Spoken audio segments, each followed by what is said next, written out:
The afternoon passed in agonizing slowness for YN. The mansion was quiet, but the silence felt heavy, permeated by the knowledge that she was still a prisoner. She spent the hours in the immense master suite, trying to rest, but the physical pain and the terror of the upcoming nights kept sleep at bay. Around 6:30 p.m., a soft knock came at the suite door. It was the maid, carrying a tray laden with delicate French pastries and tea. "Madam, Mr. Jeon instructed us to ensure you eat at the correct times," the maid said quietly, placing the tray down. "He specifically asked us to ensure you consume everything." YN nodded weakly, accepting the forced nourishment. As the maid was leaving, the door opened again. A tall figure stepped into the room. V was dressed casually, having just arrived from the flight, but his presence commanded attention.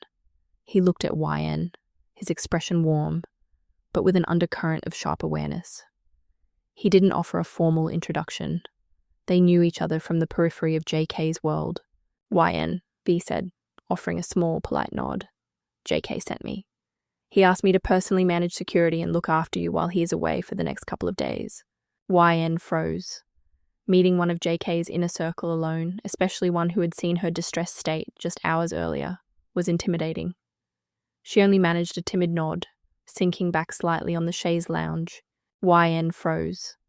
Meeting one of JK's inner circle alone, especially one who had seen her distressed state just hours earlier, was intimidating. She only managed a timid nod, sinking back slightly on the chaise lounge. V's easy, friendly demeanor, so different from JK's intense control, slowly began to soothe YN.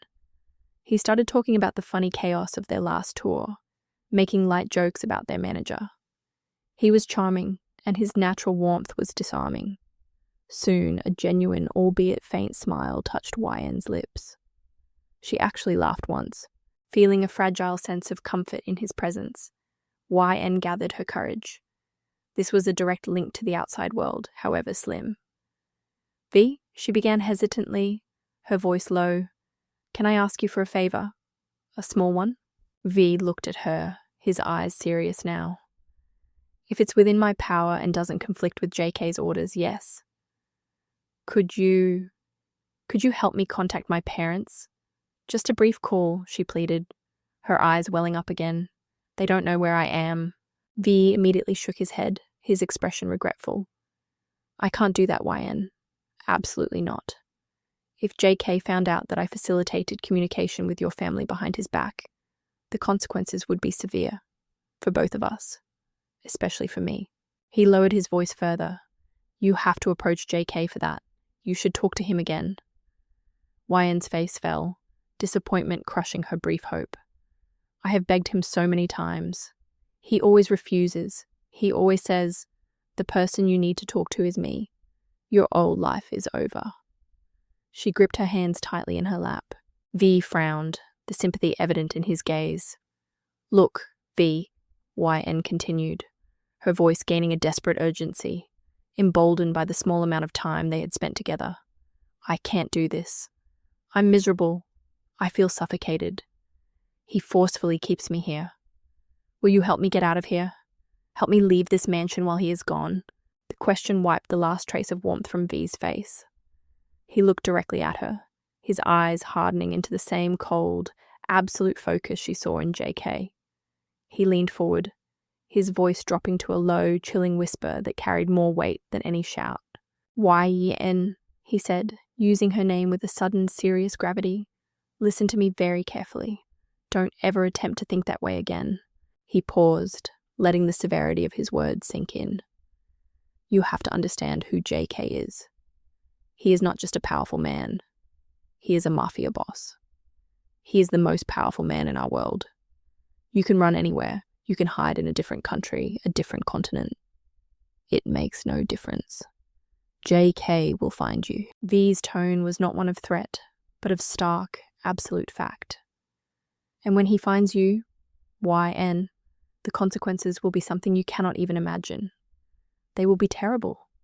He will not be merely angry. He will be furious that you defied his ownership and his authority."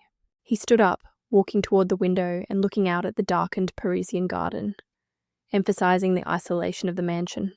"Trust me on this one thing, YN. he concluded, turning back to face her with a look of desperate sincerity. The sooner you accept this reality, the sooner you accept him as your husband, the better it will be for your future. Just stay here. Stay quiet. And wait for him to come back. The Parisian evening deepened, wrapping the mansion in cool twilight. V was downstairs in the luxurious living room, meticulously reviewing security feeds, a glass of water untouched beside him. He had spent the time since YN's plea maintaining a professional distance, aware that even a moment of genuine connection could jeopardize his loyalty to JK. Around 7:30 p.m., V's private encrypted phone vibrated. It was a video call from JK. V immediately answered, stepping into a separate, quiet lounge.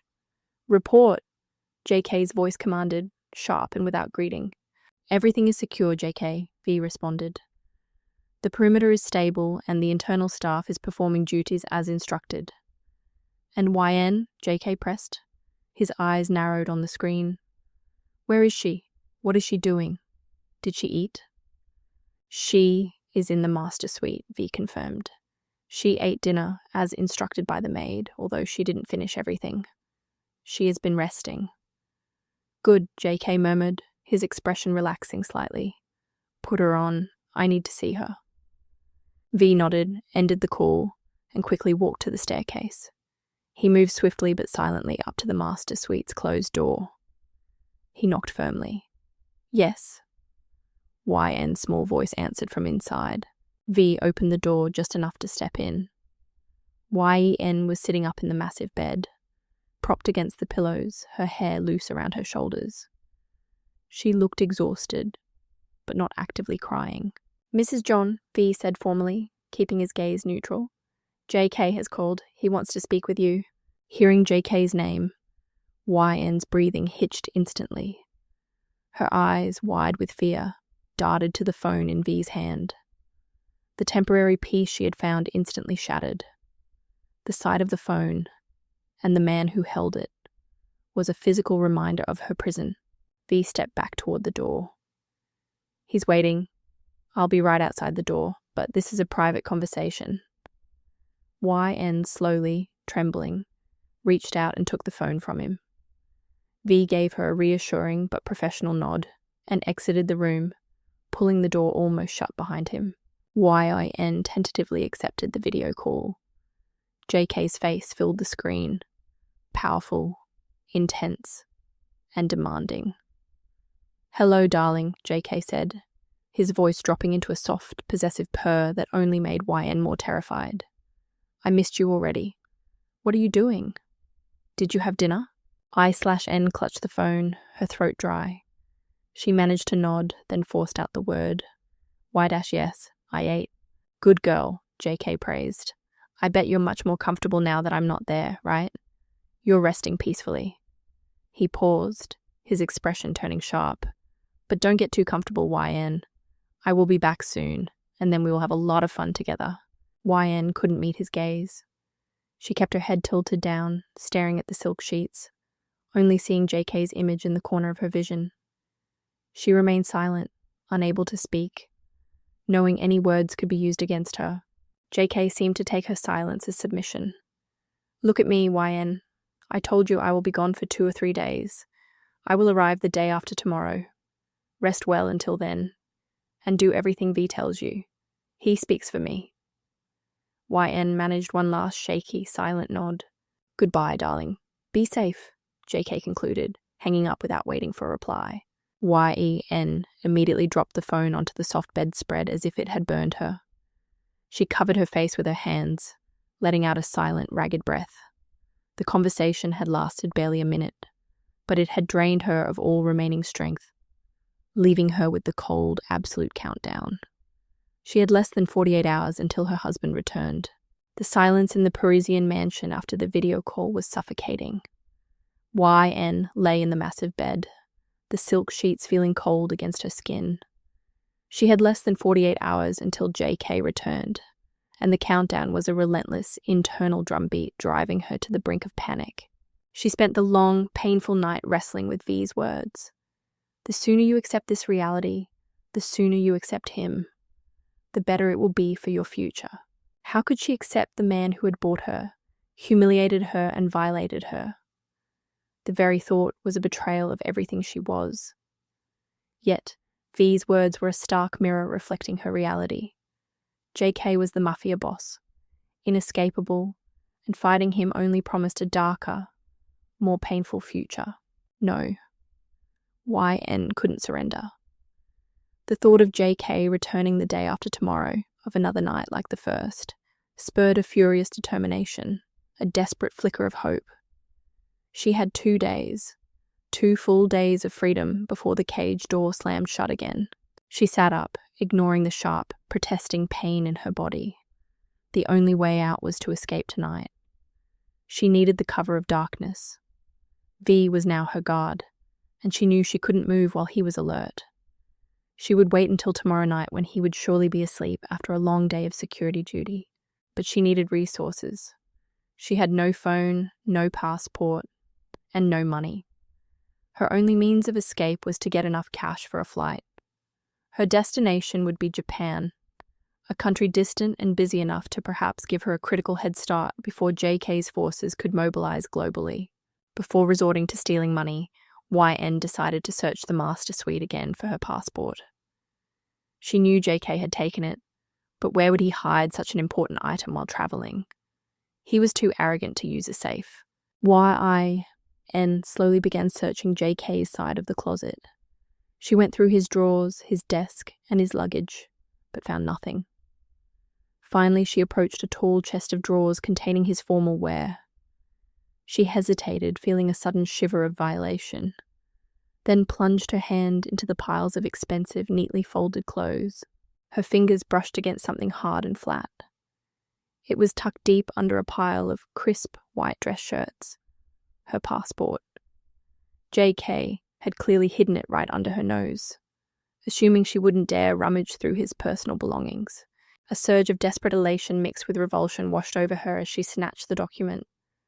Now, she only needed money. The next morning, the second day of JK's absence, YN woke up with a renewed purpose. With the passport secured, her escape felt marginally possible.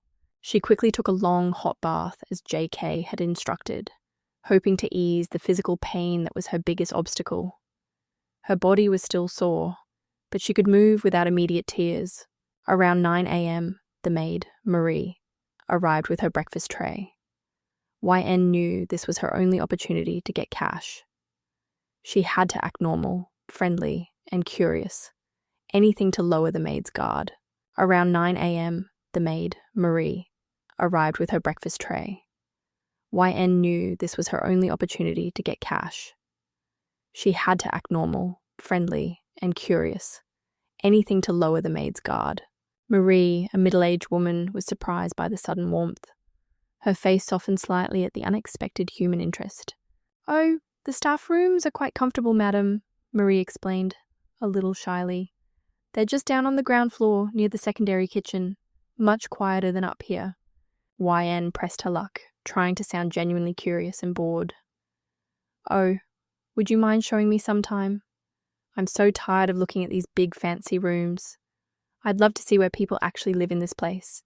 Marie hesitated for a moment, clearly uncomfortable with the request, but unable to refuse the mistress. "Of course, madam.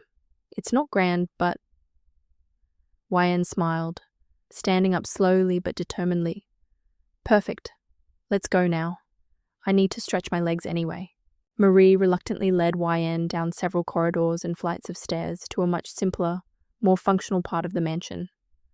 The staff quarters were small, but neat.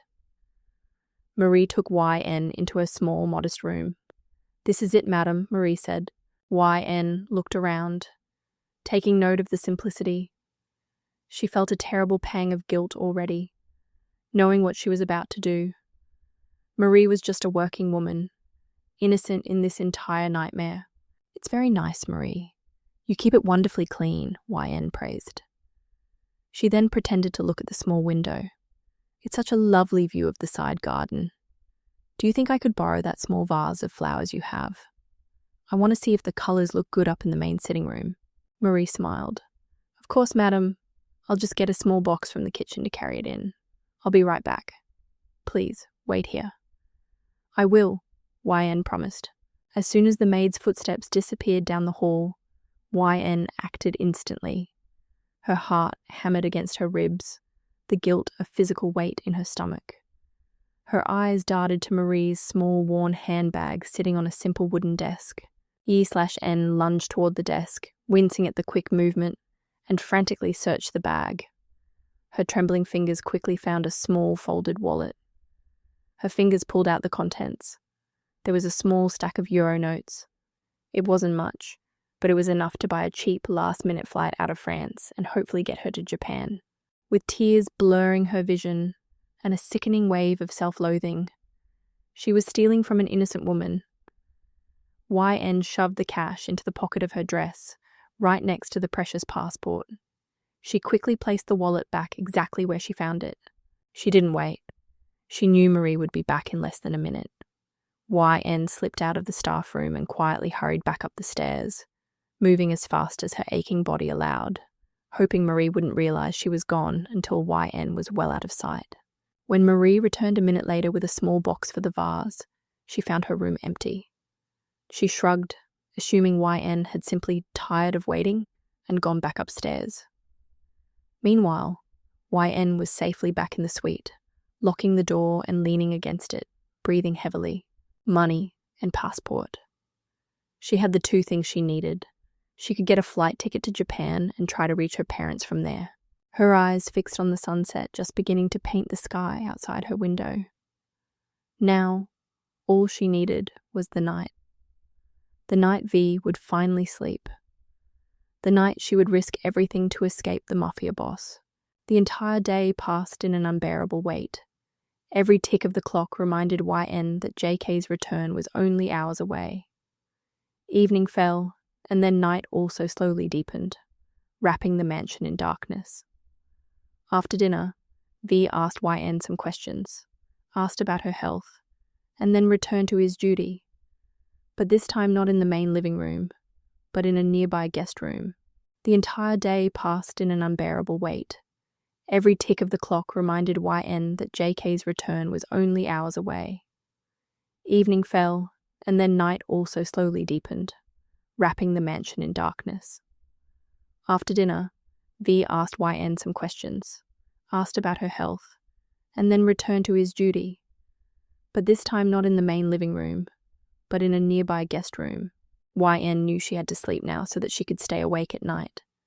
She lay there with her eyes closed, listening to every sound. She remembered her stolen money and hidden passport. This was all not just to run away from JK. It was for justice. But YN did not know which world she was trapped in.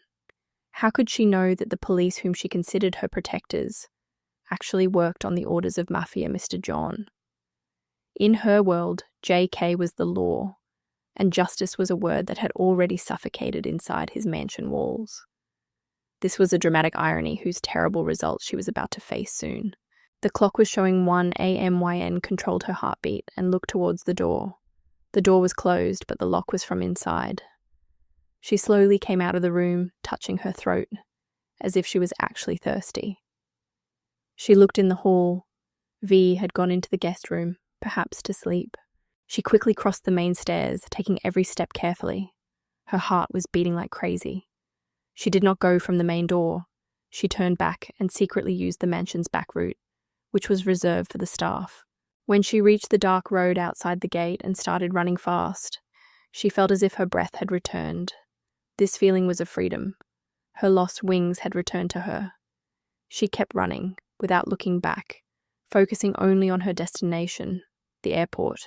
Wen was running on a deserted road, where there was only moonlight. Just then she saw a black car coming fast from the front. An idea immediately came to her mind. This is my chance. I stop the car and tell them to drop me at the airport. It's urgent. She came into the middle of the road and waved her hand to signal the car to stop. The car applied the brakes hard and its powerful headlights blinded YN's eyes. She was panting. Her breath was heavy. She ran towards the driver's side and bent on the window, saying, "Sir, I need—" Before she could complete her sentence, a familiar, calm, and dangerous face turned towards her, not from the driver's seat, but from the back seat. It was JK. Witten's eyes widened in sheer horror. Her body became numb. JK looked at her and started laughing with a slow, victorious smile. There was no happiness in his laugh, only the satisfaction of trapping his prey. As soon as YN realized that she had flagged down her own captor, she turned back without saying a word and started running. All her power, all her hope had broken in that one moment. JK ordered his driver, his voice a cold cruelty, "Come, let's bring Madame back home." The car started chasing YN. She was running on the side of the road. Every step was painful, but she could not stop. She knew she would not be able to run far from the car.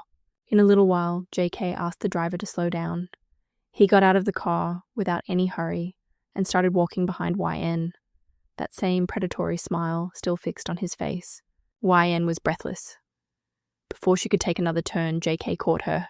He grabbed her waist tightly from behind. YN screamed, "JK, leave me, let me go." She tried to escape his grip with her hands, but she was helpless against JK's power. JK whispered close to her ear, "You are running from me, baby?" He tightened his grip again. "Let's go to the mansion. We will talk there." And just like that, her dream of freedom, which felt true an hour ago, had turned into a terrifying reality. JK had returned, and it was now too late for her to run.